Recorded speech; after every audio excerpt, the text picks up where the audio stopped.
Welcome back to Kansas Weather Watch. I'm Meteorologist Josh Duncan, and we had severe weather in the state Tuesday evening into Wednesday morning. Several reports of funnel clouds in parts of central and northeast Kansas between about 9 o'clock and 11 o'clock Tuesday evening. And there were 2 reports of tornadoes in Ellsworth and Saline counties just to the southwest of Salina. Fortunately, no reports of any significant damage out of this, and the National Weather Service in Wichita says that because the emergency managers in those counties have reported very minimal damage, they are not going to send out teams to survey any potential damage from those possible tornadoes. So at the moment, it's unclear if those are going to go into the books as EF0 rated, which means an unknown strength, or if they'll go into the official record books at all. But there were at least a couple tornadoes reported yesterday near Salina.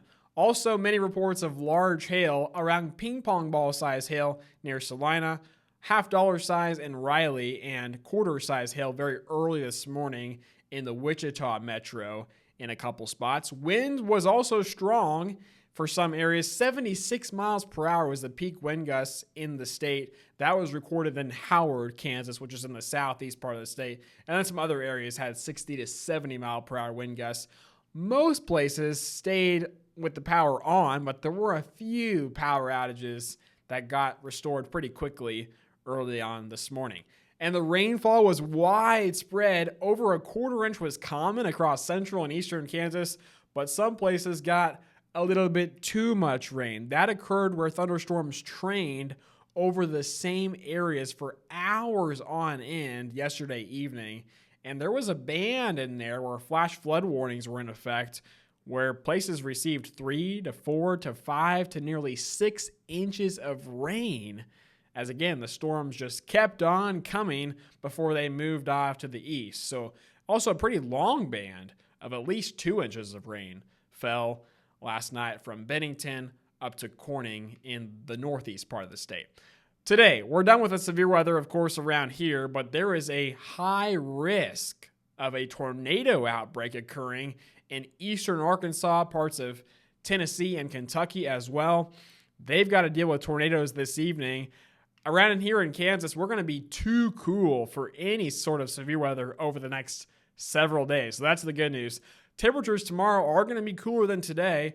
Highs in the 50s to around 60. So 58 in Topeka, 60 for Wichita, and Scott City, 56 degrees on Thursday, with another rain chance coming in right around sunrise. It'll enter southern Kansas. The highest chance of rain on Thursday appears to be across southeast Kansas and also northwest Kansas. You'll have the most rain throughout the day, but just about anyone in the state could see a passing shower on Thursday.